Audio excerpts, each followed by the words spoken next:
monitoring application. Please. Okay, thank you, Chairman Professor Keynes, and also to all the distinguished guests. My name is Ken Zhou. I came from Fengyang University in Taiwan, and today's my talk will be geospatial interoperability technology of environmental monitoring application. First of all, I would like to talk about something about Taiwan. This is the land of Taiwan. Taiwan is a very small island. It's a very small island with 36,000 kilometers square, and most of the land, 3/4 of the land are slopelands. And we have 23 million of people live there.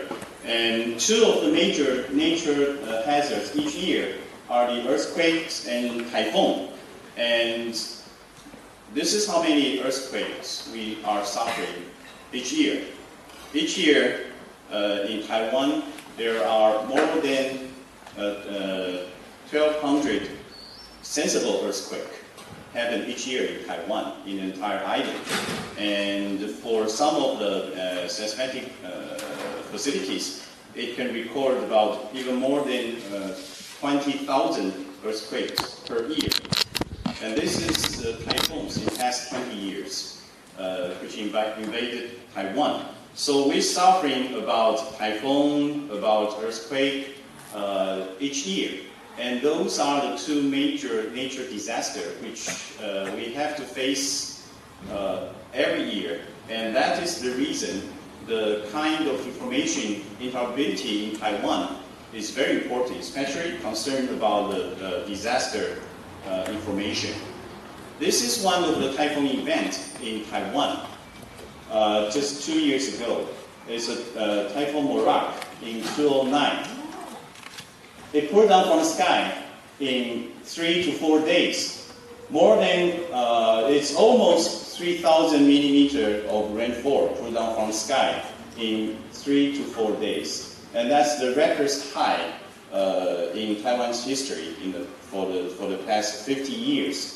And these are some of the other typhoons. So when we say typhoon in Taiwan, most of the typhoon is over 500 or even to 1,000 precipitation poured down from the sky in 2 days. So 2 years ago, the four days precipitation reached about 3,000. That's a record high. And that disaster caused a lot of damages, especially for almost 600 of the casualty for some of the village people in mountainside.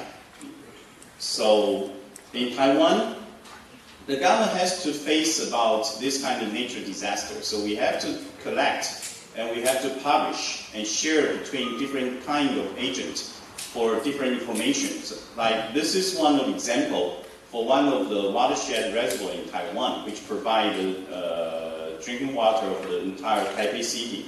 So it's the entire watershed area has many detailed aerial photos, satellite image, and even three-dimensional things. And in Taiwan, the entire island, we have 1 to 5,000 or 1 to 2,500 scale of the GIS data set. In some of the urban area, we have 1 to 1,000 very detailed GIS information for every city.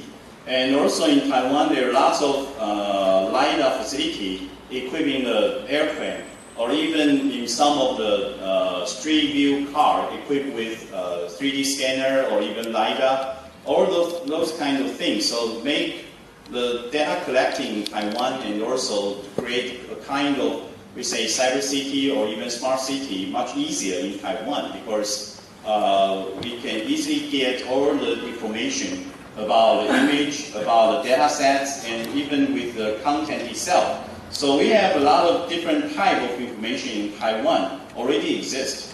And the reason for that is because we have to very highly concerned about environmental monitoring, because most of the area in Taiwan is very vulnerable and very sensitive. And all the different type of facilities we can use to monitor or to pre-warning the village people, especially for those people who live in the slopeland or mountainside. So this is one of the example in Taiwan.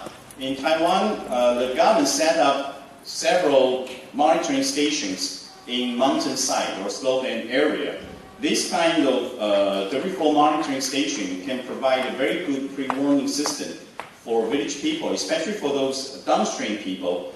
And so for each site, there are facilities like the different type of geophone, the camera, and the water level, or those kind of different kind of gauges or facilities to monitor all the information. And every information is transmitted to the data sets in real time. So simultaneously in Taiwan, we'll be able to receive a lot of different type of information. And also there are mobile ones. So we will be able to send out those kind of mobile ones and set in the kind of vulnerable area and have it detect all the information and collect all the data back.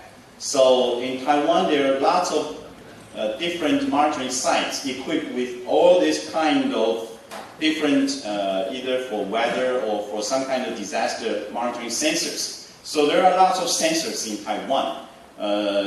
It's all spread out the entire slopeland or mountainside. These are one of the mobile facility we have. It can easily send to the mountainside and live there. So the entire facility will be able to sit over there for 5 days, just operating by itself. And it has the power generator, it has battery, and it has satellite communication facilities, and it has different types of sensors. The rain gauge, the camera, the geophone, and water content, the water moisture sensors, all those different types of sensors. We even create a kind of very portable unit. We'll be able to carry it out by personnel to some of the very hard to reach area. For example, very high mountainside or very steep slope area. So it's very easy just to carry to the sites and have it set up. It's equipped with all the power supply, rain gauge, and everything. And there are different modules of the facility, like some heavy modules, some very light modules, depend on the situation of the on-site environment needed, what kind of sensor you need. So there are lots of different types of sensors, and everything is transmitted automatically. This is one of the examples to show what's happening in Taiwan during the typhoon event. And this is only one example. The kind of debris flow disaster is happening very frequently in Taiwan every year during any kind of typhoon event, because in Taiwan, on the average, there are 6 to 8 typhoon events invaded to Taiwan every year. So in every year, those kind of upstream, it's very easy to get this kind of debris flow. When debris flow happens, there's a mass damage could happen to downstream rich people or to any kind of facility there. So these image you're looking at is sent out by those kind of sensors. The entire village has been evacuated 2 days before this event. So it's out of any kind of human activity in the village during that time. And every information are automatically transmitted back to the office just in real time. So we'll be able to sense what is happening in the field at that time. So, and there are also a lot of different type of sensors is embedded in the river banks itself, like there are geophones. So we'll be able to calculate the exact velocity and also the exact occurrence time and period for the entire event. So there are lots of different type of sensors, monitoring, everything. But it's nearly impossible for any 1 or 2 or 3 persons to look at all this kind of image or sensors. Because each site, there are about 20 to 30 different types of sensors. And in Taiwan, there are lots of this kind of monitoring sites and equipped with this kind of facilities. So it's impossible for anyone, for any security or guard will be able to check all the events just by looking at through the analog way. So there are also digital way to have this kind of auto image change detection. And the things has to has to be done simultaneously, which means it cannot be done in a post process. It has to be simultaneously whenever the information get collected. The sensor itself will be able to check each other and also to compare with some other information. For example, like this is one of the examples. When the facility senses about there's something wrong, so it will turn from the green to the yellow light by itself. It's automatically. And also it will check about the other sensors around. So make sure it's not only one sensor's malfunction. So which means if there are or there will be any kind of event, like this one has already turned into the red signal, and then you will send out different type of text messages to different people, different managers, and also to the local government and a lot of different whomever is concerned about the entire event.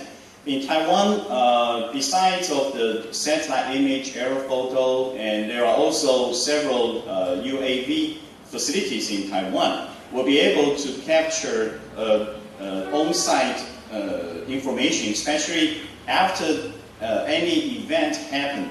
So like in Taiwan, we developed some kind of UAV will be able to control through about 30 kilometers away, automatically and remotely controlled. So it's equipped with GPS, with IMU. So